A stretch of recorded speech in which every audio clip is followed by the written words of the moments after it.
Hi, I'm dating coach Hayley Quinn, and in this video, I'm going to be talking to you about how you can break up with her.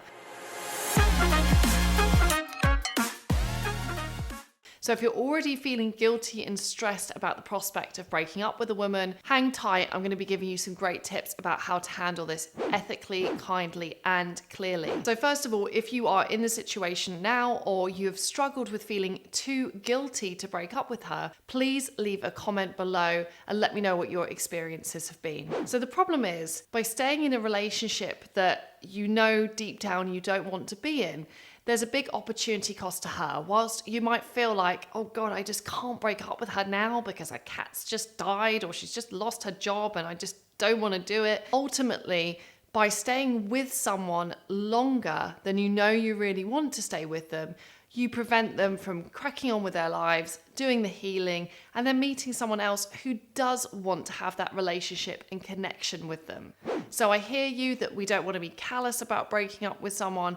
We don't want to be cruel. You certainly don't want to string someone along or create an on-off relationship, which just leads to confusion and pain for both people. But equally, you also don't want to endlessly procrastinate when you are already clear in your mind that this is the right thing to do. So to help you out with this, I have 5 hot tips about how you can handle a breakup in a way that is kind but clear. My first tip is, before the breakup, have you actually communicated your boundaries or the fact that you're unhappy to her at all? Nothing is more disorientating to someone when they feel like they're in a great relationship and then they're completely blindsided by a breakup that feels out of the blue. Also, seeing as we're all imperfect and there is no perfect person for us, I think it's also fairer to really clearly communicate what your expectations and needs are, because we don't have a manual, right? Like, how else is she going to know that that's how you're feeling? And you want to give her that opportunity to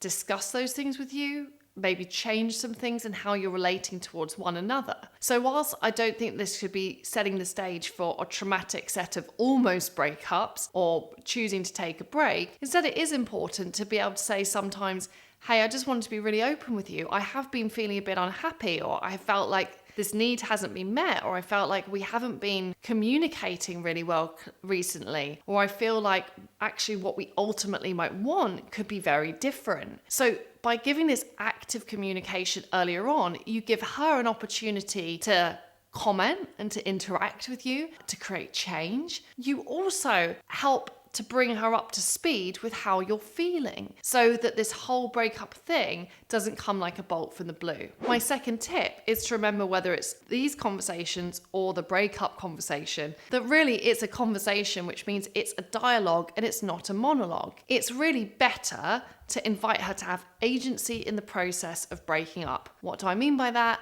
I mean, if she can also identify and recognize that there are some things that are really not working, it's going to help her to feel clearer about the reasons why this is happening, and also more empowered that she's mutually making a decision with you to part ways, rather than you're just telling her, actually, you're not good enough for me anymore. How you want to do this is you want to be careful about how you phrase things. We want to really avoid using you.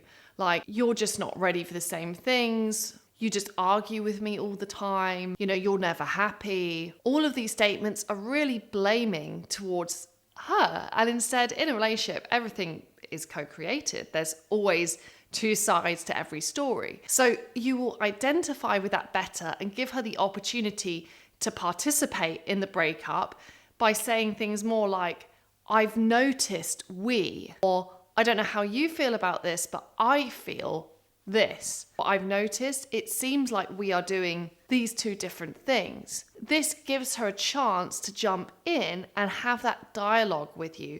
So again, it's not about you being like, see you later, and slamming the door in her face. It's about you having a conversation and hopefully both coming to the same place of recognizing that there's some fundamental things that aren't working. Third tip, and this is an obvious one, we can't ghost people or just suddenly cut contact. I know it can sometimes feel like the path of least resistance and a bit easier, but nothing is more disorientating and hurtful to people to not have any form of closure or any form of dialogue or explanation. Suddenly go from feeling like they're in a warm, cozy relationship 1 minute, suddenly nothing. Even if you've only been seeing someone for a relatively short period of time, if the relationship is anyway emotionally or physically intimate, this needs a conversation. So don't cut contact. Instead, go for the most personal form of communication you can. Meet in person if possible.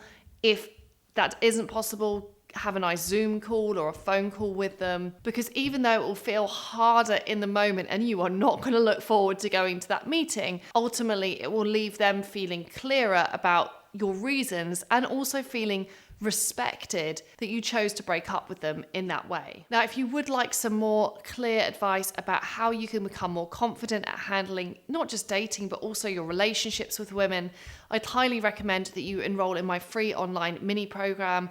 Just head to hayleyquinn.com/unite. The link will be below this video. Tip 4 is to be really clear about the breakup. It's again very confusing to someone if you say, I just need some space for myself, but when I'm ready, I'll reach back out. Like, to give an undisclosed period of time really keeps people on the hook. Equally, it's difficult to say things like, I feel like I'm healing, I'm becoming more ready for a relationship, so I just need a bit more time, but I feel like maybe we could be together. When someone's kept in this no man's land or this grey area, whilst it's actually quite nice for you, because perhaps you do get to keep your options open, and you know that door isn't totally closed, and actually if you hate single life, that you could perhaps call her up again, it's really not fair on her. Instead, breakups are usually much better when they're just clear.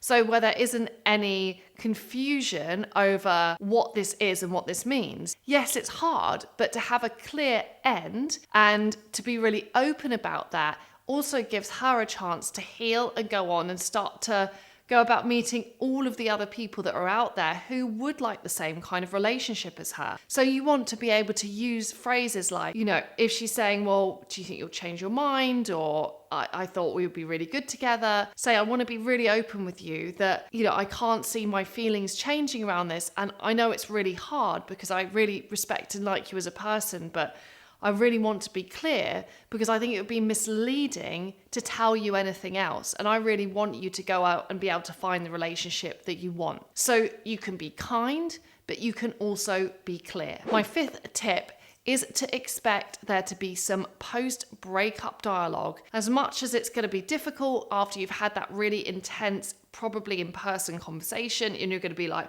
whew, I'm glad that's out of the way. There probably will be some communication afterwards, because even if you've done your best to prepare her for that conversation, it's really surreal, isn't it? To go from messaging someone every day and them being your boyfriend to suddenly there being nothing going on at all. So to respect that, it's about understanding that in most cases, it's not a case of walking away from that meeting and suddenly blocking the person on WhatsApp. There is going to be a little bit of back and forth. However, you should also be conscious about how much back and forth there is. And this is all about creating a balance. The balance here is, 1, you have to understand that this is an emotional process and that all the communication around that breakup is unlikely to be contained into one day. And actually being able to hear someone out to an extent is part of the process of them also moving on. However, this has to be balanced with the idea that actually, if somehow we slip into messaging each other and it's all just, we're chatting kind of like normal, and then we're hanging out as friends, and then we're kissing, whoa, this is going to feel really emotionally confusing. So a good way you can do this is to, maybe it's a week, maybe it's a couple of weeks after the breakup, expect some communication. Then you can also start to put in a boundary there and say, I don't know how you feel about this, but for me, it's easier to process what's going on and to recognize a clear break, to have some space and time. I'm not saying we never communicate again in the future, but for now, I really need to have some space here to process what's happened. There, you can again, rather than just cutting contact, clearly tell someone why you're being less responsive or why you might be choosing not to respond for a period of time. This clear communication will make the process of the breakup far less disorientating for the other person. And remember, the better space we can leave her in, the calmer, the clearer, the more confident, the less confused, the easier it is going to be for her to recover from that breakup and to go on and meet an amazing person who is going to be a really good match for her. So do the right thing, often do the hard thing, keep your communication clear and kind. But remember, don't procrastinate if this is something you know you want to do. Instead, focus on how you can break up in a way that is kind but clear.